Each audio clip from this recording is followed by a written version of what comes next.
Romans 8:9.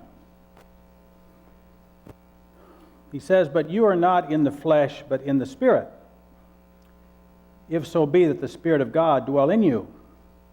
If any man have not the Spirit of Christ, he is none of his." So a major qualification of being a Christian is having the Holy Spirit.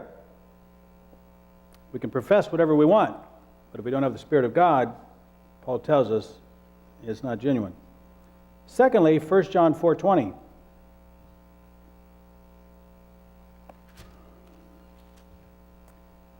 1 John 4:20, "If a man say, 'I love God,' and hates his brother, he's a liar. For he that loves not his brother whom he has seen, how can he love God whom he's not seen?" So a second characteristic of a Christian is that we will love one another.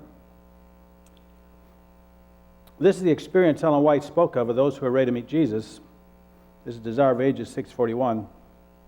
"Love to man is the earthward manifestation of love of God. It was to implant this love to make us children of one family that the King of Glory became one with us. And when his parting words are fulfilled, 'Love one another as I've loved you,' when we love the world as he has loved it, then for us his mission is accomplished. We are fitted for heaven, for we have heaven in our hearts." Now, the emotional oppressions I'm talking about get in the way of us loving one another. Because these emotional oppressions are creating anger in us, and pride, and critical spirit, and judgmental attitude. And so it gets in the way of us truly loving one another. John chapter 12, verse 47 tells us why Jesus came. John 12:47. Jesus said, "And if any man hear my words and believe not, I judge him not." I want you to notice this. "For I came not to judge the world, but to save the world." We're to be like Jesus. We're not to be judging one another. We're to be used by God to bring salvation to one another, just like Jesus. In Matthew chapter 7, there's an interesting statement by Jesus that points this out too. Matthew chapter 7, verse 1 through 5.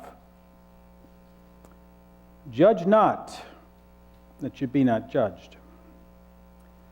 For with what judgment you judge, you shall be judged. With what measure you mete, it shall be measured to you again. And why do you behold the mote or speck that is in your brother's eye, but consider not the beam that's in your own eye?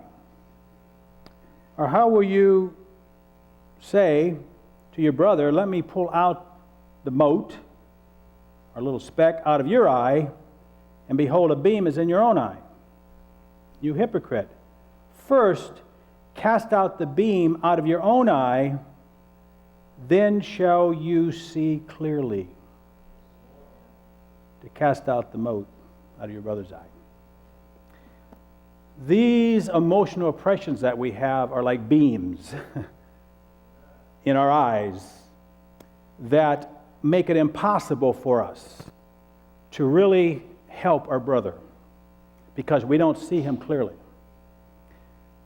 You see, God looks beyond our faults and sees our need. God is emotionally healthy. when we're not emotionally healthy, and we have depression and anger and fears and doubts and critical spirit, we are constantly reacting to the faults of others. And it's impossible for us to see beyond their faults and to see their need and become therapeutic to them. See, that's Laodicea's problem. They're not therapeutic. They're not able to bring life and health to those that they come into contact with. Jesus looks upon us with compassion, with compassionate eyes. When he sees us falling and he sees us struggling with anger and critical spirit and so forth, he's looking upon us compassionately because he sees beyond that. He sees our need, and he's there to help us with that need. And when we get healed emotionally, we will have the eyes of Jesus. We will be able to see one another compassionately instead of reacting to one another, reacting to the faults of one another. We'll be feeling compassion in our heart, the compassion of Jesus toward one another. And by God's grace, know how to help one another. We'll be able to confess our faults to one another, be able to pray for one another, and be able to be healed, as James said. And what I'm talking about in this presentation, as well as the previous one on emotional healing, will enable that to happen. Christianity is a relationship with a person, number one. It has doctrines, it has teachings, but above all else, Christianity is a relationship with a person, and that person is God. God is relational.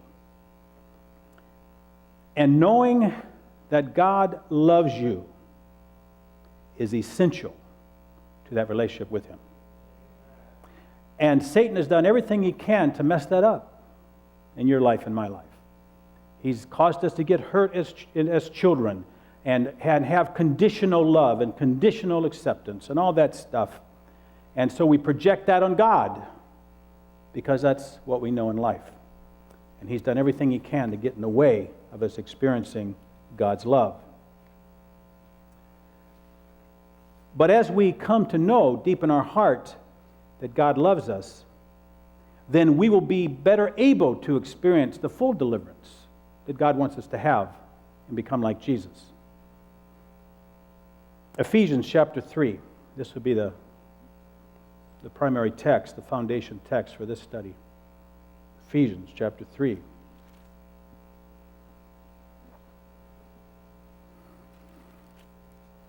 This is Paul's prayer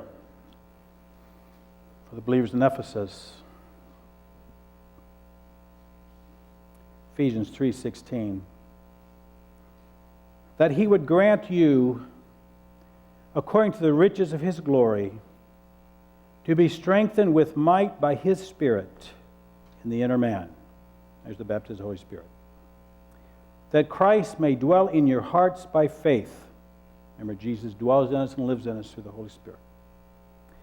That you, being rooted and grounded in love, may be able, some other translation says, may have the power to comprehend with all the saints what is the breadth, the length, the depth, and height, and to know the love of Christ, which passes knowledge. His prayer for those, and he'd be praying that for us too, and this is God's will for us, is that we know the love of God for us. We know it beyond just simply head knowledge. It passes knowledge. It goes deeper than knowledge. It goes deep in our heart. And that's important because that you might be filled with all the fullness of God. The more deeply we know God loves us, the more of God's presence we have in us. Like he says, that you might be filled with all the fullness of God. And when that happens, verse 20, now unto him that is able to do exceeding abundantly above all that you ask or think, according to the power that works in us, the more we know God loves us, the more the fullness of God will dwell in us, and the more the power of God will be in us, and the more we will see things happen in our life that exceed our wildest imaginations of what God will be doing in our life to bring healing to us. Now, what does knowing God's love do for us? 1 John 4:19.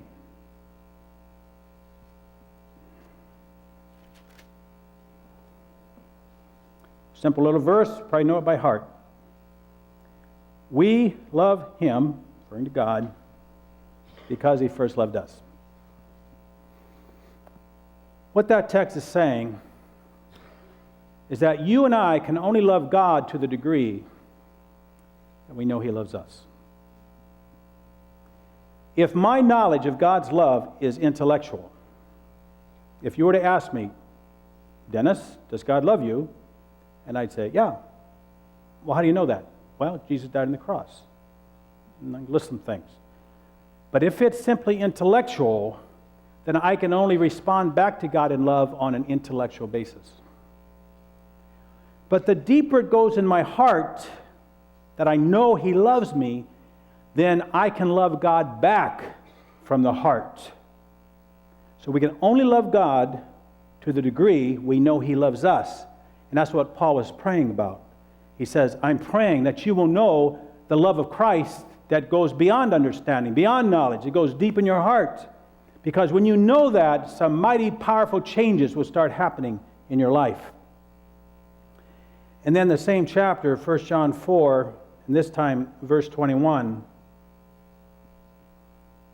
And this commandment have we from him, that he who loves God loves his brother also.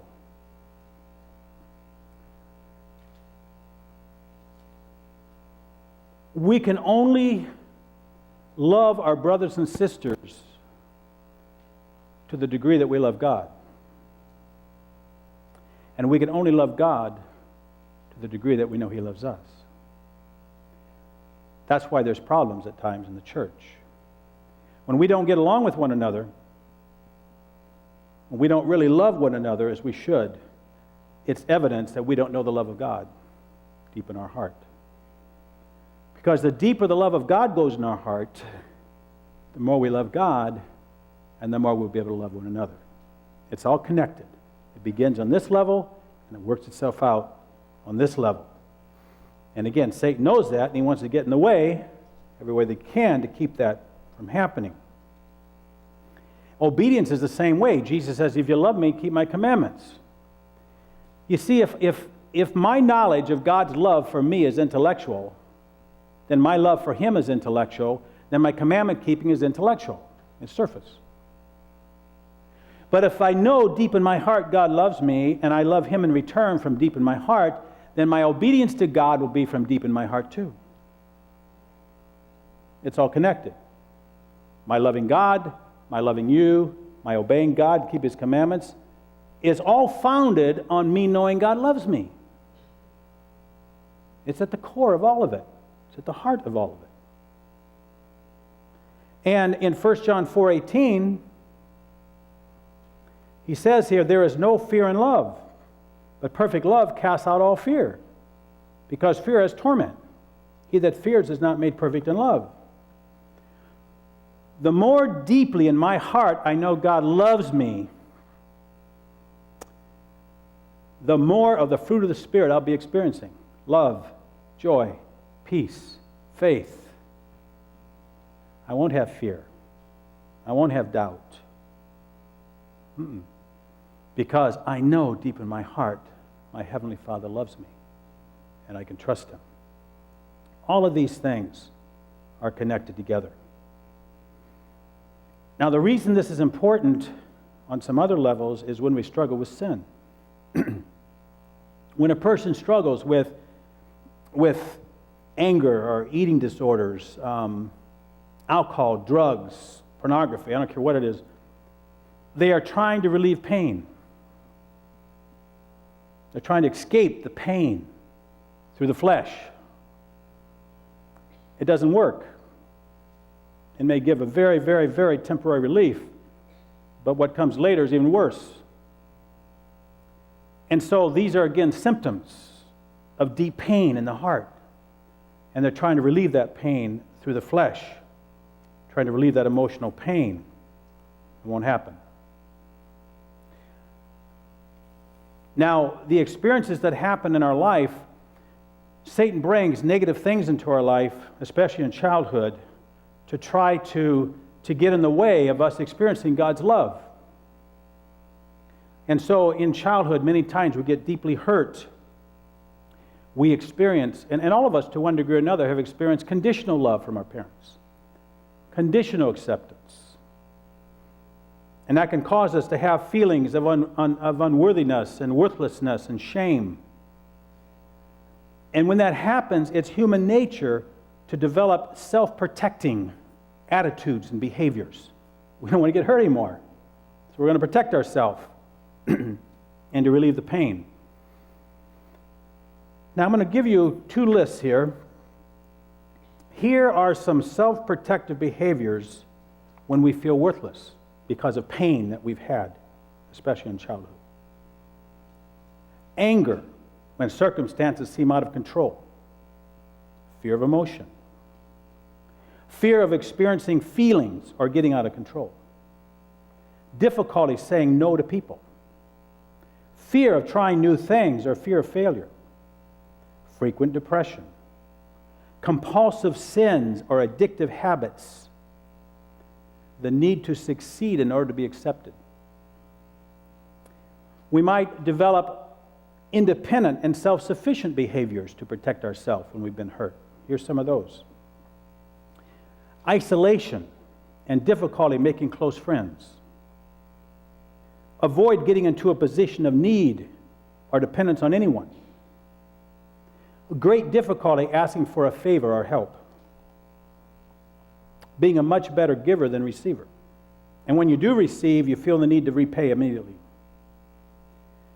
Fearful or uncomfortable in a small group without either being the controlling leader or withdraw and not participate.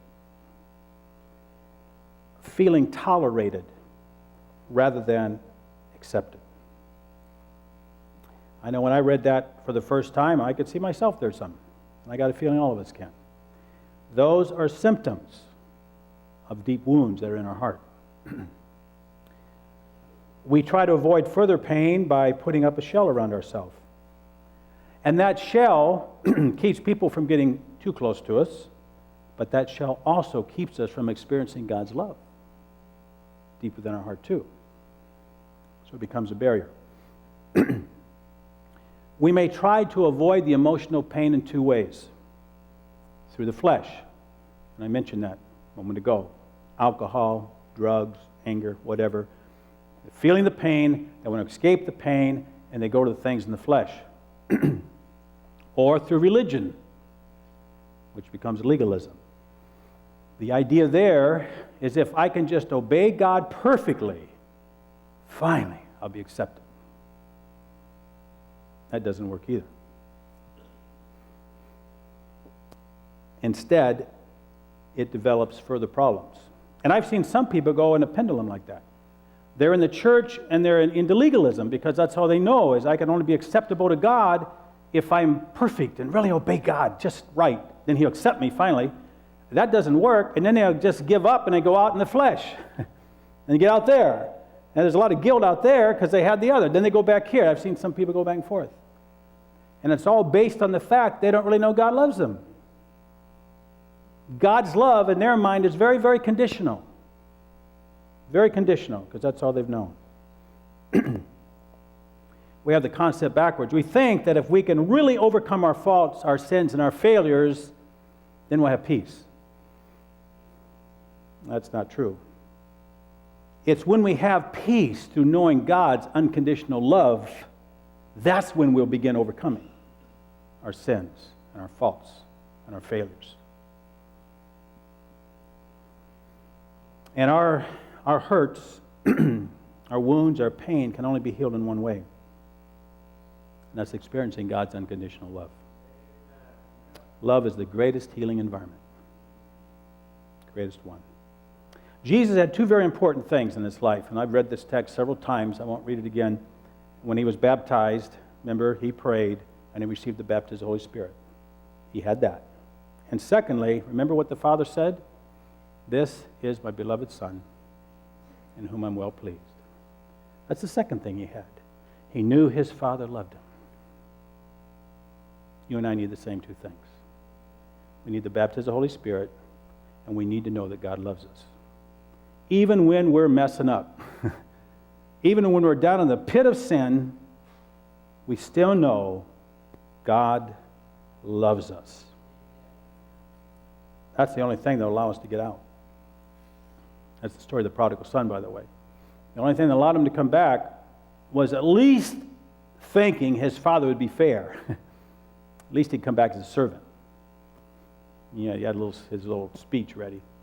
But remember, when he was coming back, while he was away off, the father saw him. That's how God is. I don't care how far you're away from him, he's looking. And he's longing for you to come back. And the moment the son was coming back, the father ran out there and met him, put his robe around him, and brought him back in, full-fledged son.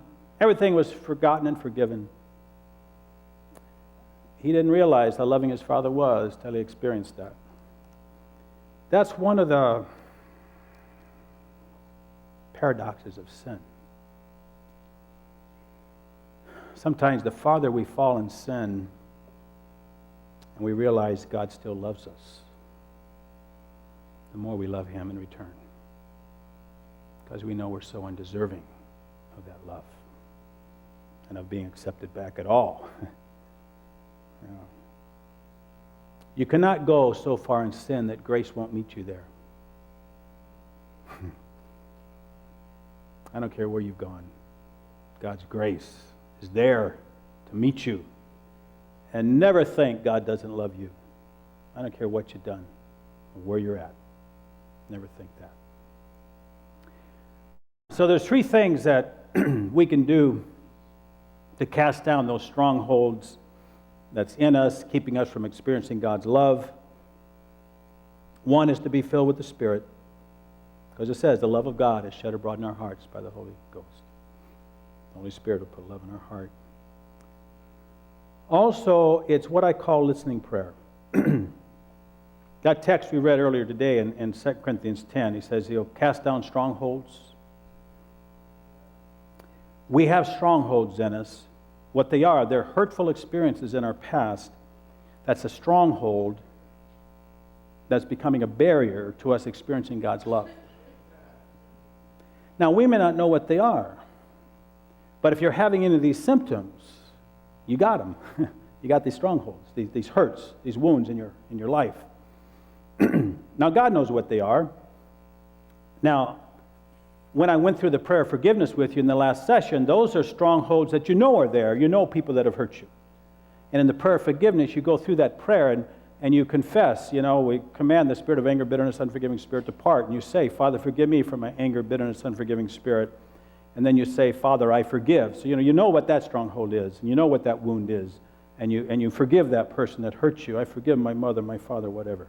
Those are strongholds you know are there then. God's brought out your mind. But there may be strongholds you're not aware of.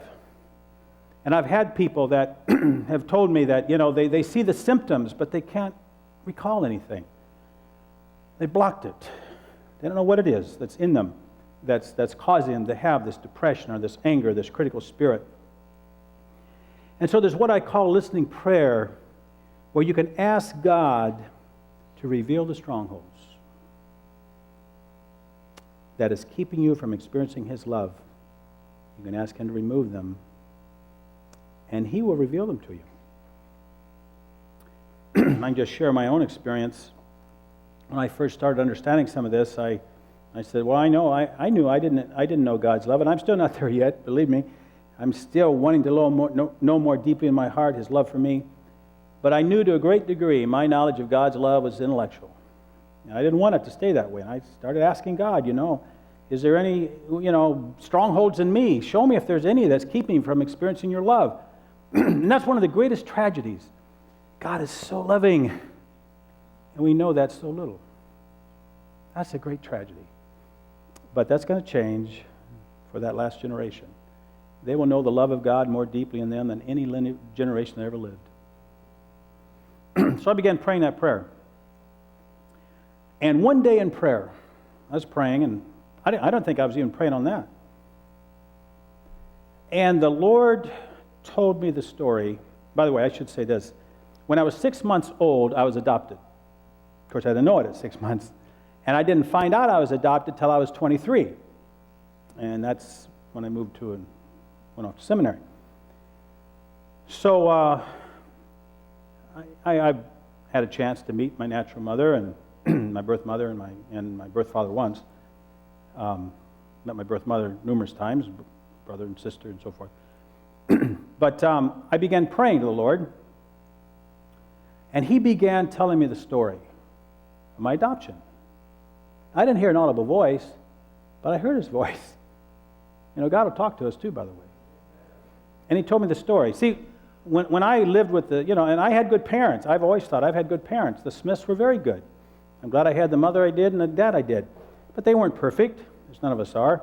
And I remember growing up, they would say things like, if you don't behave yourself, we'll give you back to the Indians. Now, I'm a little guy, and I'm picturing some tribe out there. But I kind of push that under the carpet, don't think too much about it. And they used to say, and this sounds a little harsh now, but they'd say, you know what they do to bad boys? They go to reform school and they tie them to a bed and they beat them. So I was a pretty good kid. And so that kind of thing went on. Not a lot, but I remember that. You know, I mean, they didn't say that a lot, but occasionally, I guess, because I remember it. When I became a Seventh-day Adventist, they disowned me as a son. They took all the pictures down. There's no communication. In time, it improved. But at the moment, that's what happened. And a couple other things took place. But my temperament's such that I just put that under the carpet. You know, I don't want to deal with conflict, so I just forget it. But I didn't realize that those things, even though you're not aware of it, it has its impact on you. What that is conditional love. And we transfer that to God. And so when I was praying one day after I'd asked Him, I don't know how many times, you know, occasionally I remember it, show me anything, if there's anything there. One day I was praying to Him, and He told me the story of my adoption. And he said that when the Smiths brought you into their home, it was, they looked down on the family you came from. They felt superior to that family. And so they brought you into their home, and as long as you lived up to the Smiths' values and attitudes and, you know, Smith's way of doing things, you'd be accepted. And so I was brought in somewhat conditionally in their mind. And so it became very clear to me the conditional love aspect of my childhood. And in that prayer, I forgave my parents for their conditional love and acceptance. And it brought tears because there was stuff there. And then God said, but Dennis, I loved you unconditionally through all of that. That brought tears too. So God began working to remove that stuff. And then God brought to my mind my natural mother. And I have a good relationship with her. I've met her many times, and we communicate. But I said, Lord, I forgive my mother for giving me up. And the Lord brought to my mind my natural father. And one day I said, I forgive my natural father for deserting us and for deserting me. You know, there's stuff in us a lot of times we don't know is there. But I'll tell you this, when you pray that prayer and God brings people to your mind, never write it off as insignificant. He's answering your prayer, and He's bringing you there. And sometimes that may be deeply emotional. You see, what happens when you go through these experiences, there's the pain there. And when you go there in prayer or in this process, you will tap into that pain. And there will be tears, but it's releasing it. And God's with you in that. And He's bringing His healing love to where that pain's at. And so that's part of the process of being free. And so anytime God brings these things to your mind, then you forgive those that have hurt you. And then you say again, Lord, I forgive them, and I ask you to forgive them, and I ask you to bless them. That's the process. And the healing starts taking place. And the healing's a process.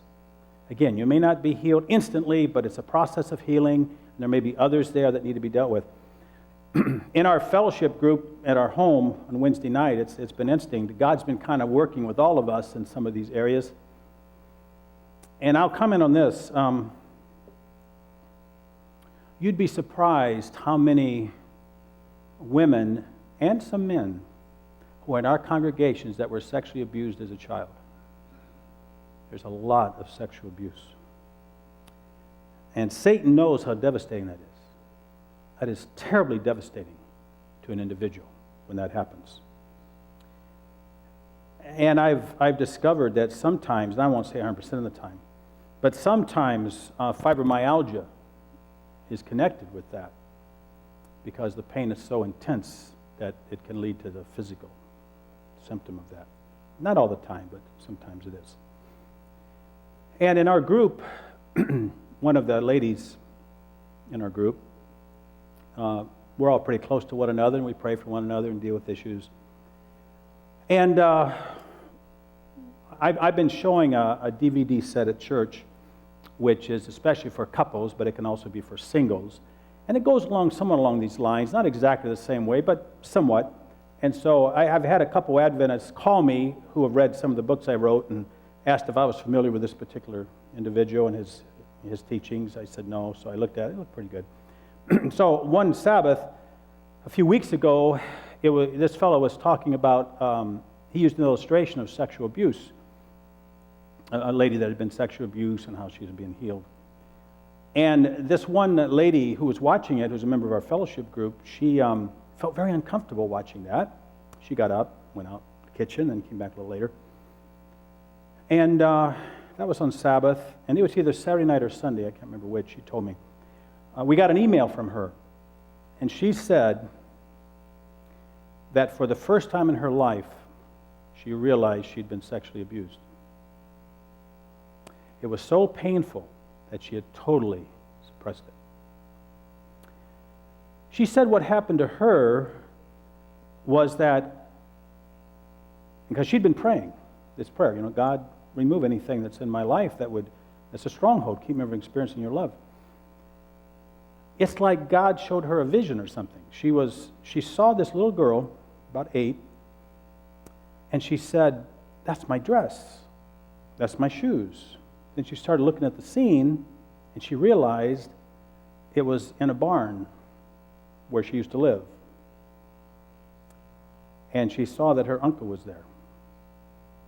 And God showed her up to the point, and he stopped it, of the act. And then afterwards, he showed her again and what the uncle had said. And it was devastating to her. She said later, growing up in her life, she always said to herself, at least I was never sexually molested. And now she realized she had been. It was very painful. And she said she'd wake up with her pillow drenched in tears, and she'd wake up in the fetal position. The pain was so intense from realizing that. That happened on a Sunday, and I talked to her on the phone, and we talked about it, and she knew about the prayer of forgiveness, because, we've been going through these things. Been going through them with some other people, too, in the group. And she wasn't sure if she was ready for that, which I could understand. But by Wednesday, when she came to the group, she decided, I want to get over this. And so we went through the prayer of forgiveness. And she was able to release it totally and be free.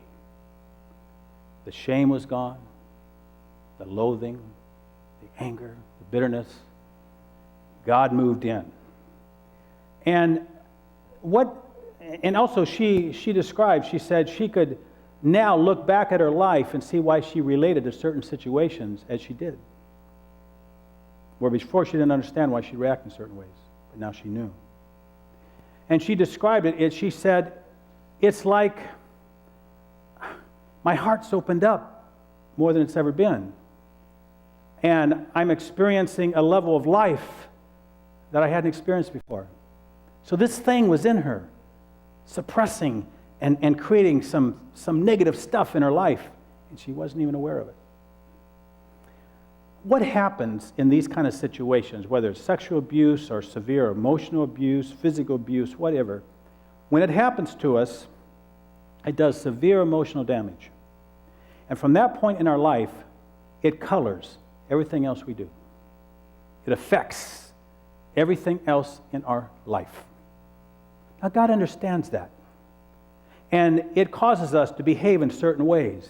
That's why, again, God looks beyond our faults and sees our need. Praise God for that one. And He wants to heal us of that.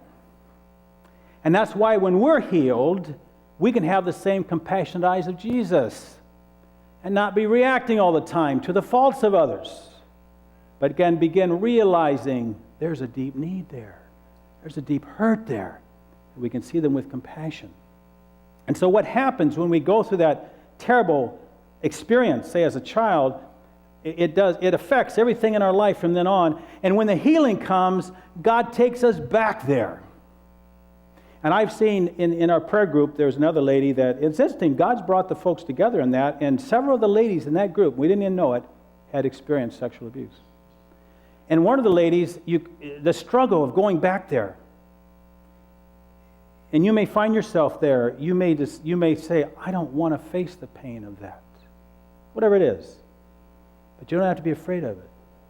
God will be with you when you go there. And yes, it'll be painful. But what happens, it releases the emotional pain. And now God's healing love comes. And it's, the best way I can describe it, it's like you go right back to that moment, you release the pain, you're healed, and you start life again. And from then on, it no longer colors your life. And then you're back here now where you were, and that pain's healed. Another lady who had experienced a similar experience, I could sense in the group she was having a very difficult time. She did not want to share. She hadn't told anyone, but maybe one person, a lady friend of hers.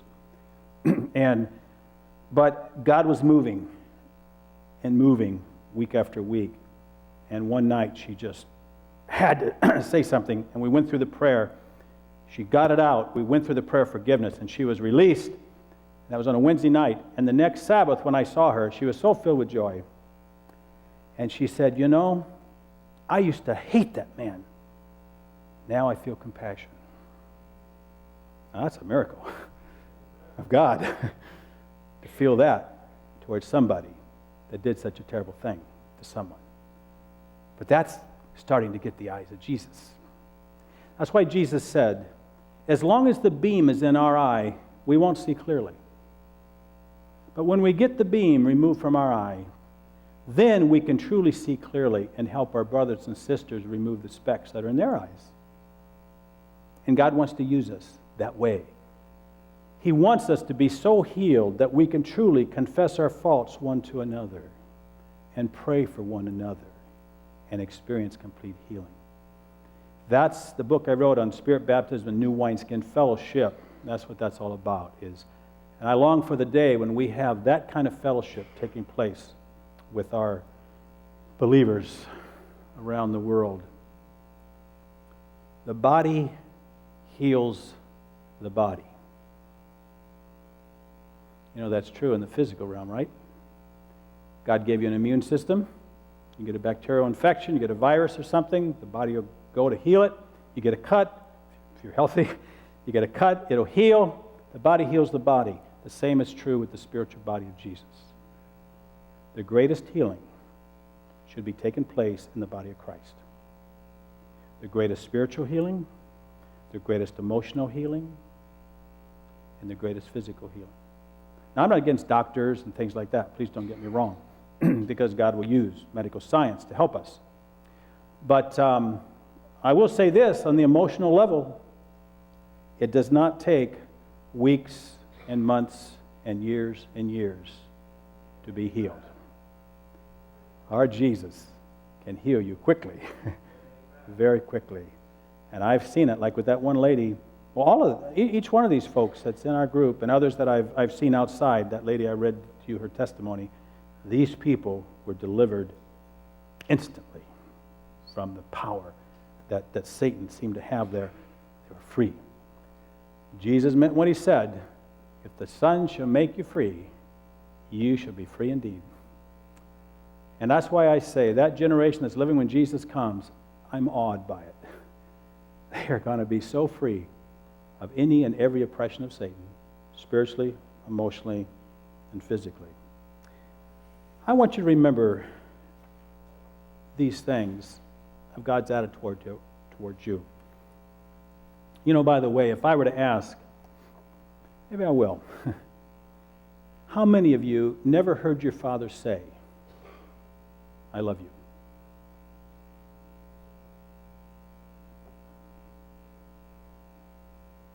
That's not surprising. Many of us are in that category. But your Heavenly Father loves you. Here's what He says to you. For I know the plans I have for you. Plans to prosper you, not to harm you. Plans to give you hope and a future.